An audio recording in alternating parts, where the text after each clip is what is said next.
യേശുക്രിസ്തുവിൻ്റെ ധന്യനാമത്തിൽ എല്ലാവർക്കും സ്നേഹവന്ദനം.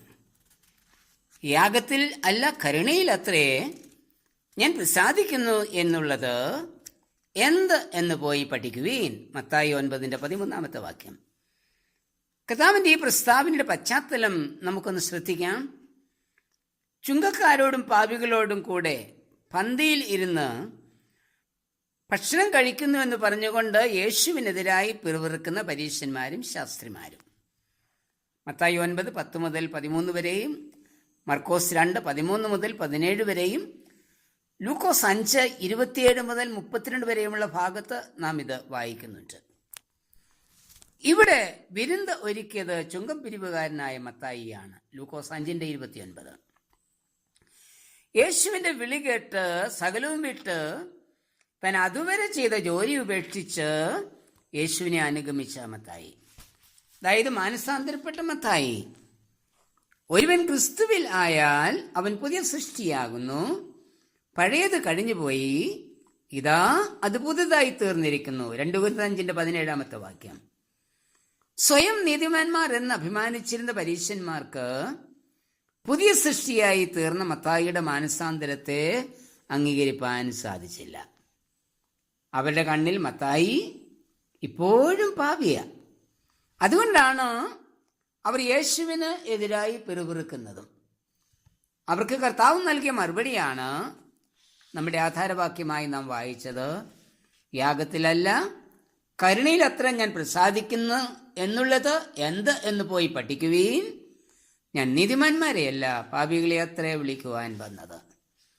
നാളുകളായി നാം യാഗമർപ്പിക്കുന്നവരാ, ആരാധന അർപ്പിക്കുന്നവരാ.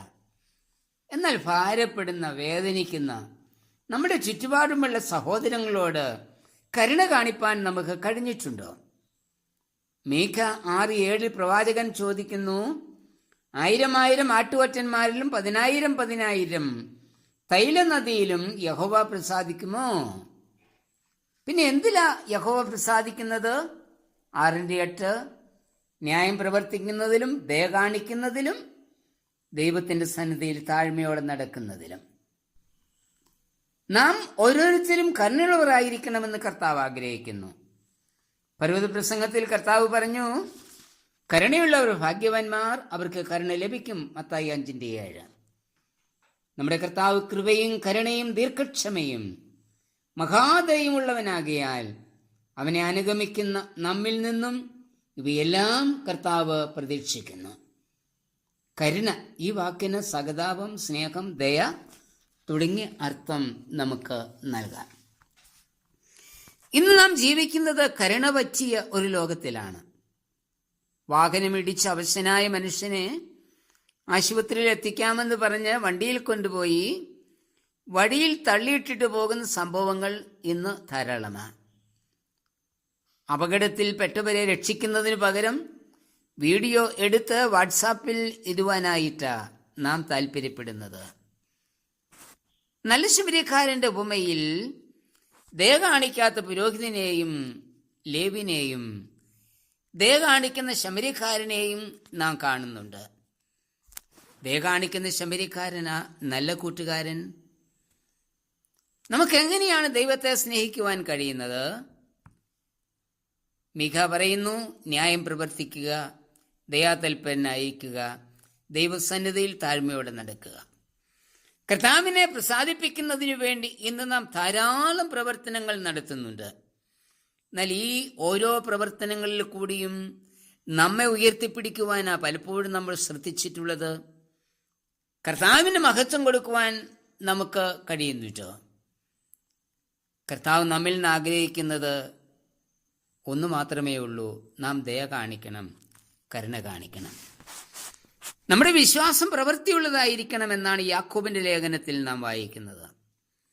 അഹോവൃത്തിക്ക് വകയില്ലാത്തവനോട് സമാധാനത്തോട് പോയി തീ കായുകയും വിശപ്പെടുകയും ചെയ്യുവീൻ എന്ന് പറയുന്നതല്ലാതെ ദേഹരക്ഷയ്ക്ക് ആവശ്യമുള്ളത് അവർക്ക് കൊടുക്കാതിരുന്നാൽ ഉപകാരം എന്ത്?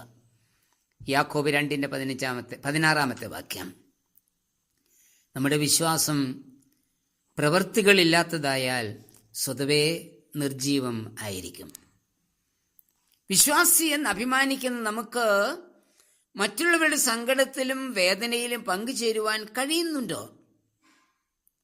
ലാസറിന്റെയും ധനവാന്റെയും ഉപമയിൽ ധനവാൻ പാതാളത്തിലേക്ക് പോകുവാൻ കാരണം തന്റെ പടിവാതിക്കലിൽ കിടന്നിരുന്ന ലാസറിന് അല്പം ദയ കാണിപ്പാൻ തയ്യാറായില്ല എന്നുള്ളതാ.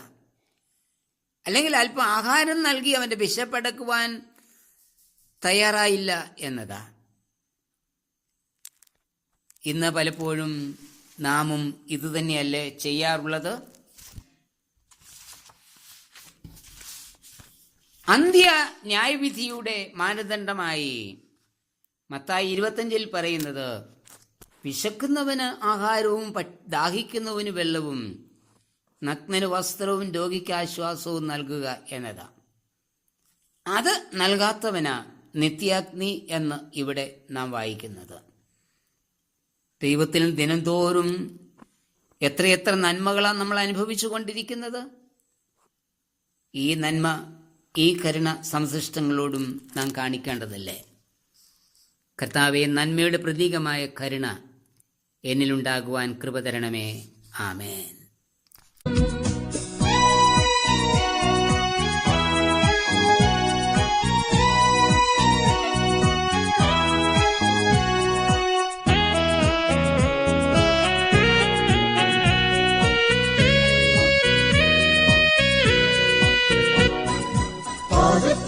ദീപമാകും വചനം, പാതയിൽ പ്രകാശമേകും വചനം. പാദത്തിനു ദീപമാകും വചനം, പാതയിൽ പ്രകാശമേകും വചനം. ആത്മമായി തൂകിടുന്ന വചനം, ആത്മസൗഖ്യമേകിടുന്ന വചനം. Hallelujah, hallelujah, hallelujah, hallelujah, hallelujah, hallelujah, hallelujah, hallelujah. സത്യവചനം, നിത്യവചനം, മന്നിൽ രക്ഷയേകും തിരുവചനം. ഇന്നലെയും ഇന്നും എന്നെന്നും ജീവിക്കുന്ന ദിവ്യവചനം. Hallelujah, hallelujah, hallelujah, hallelujah, hallelujah, hallelujah, hallelujah, hallelujah.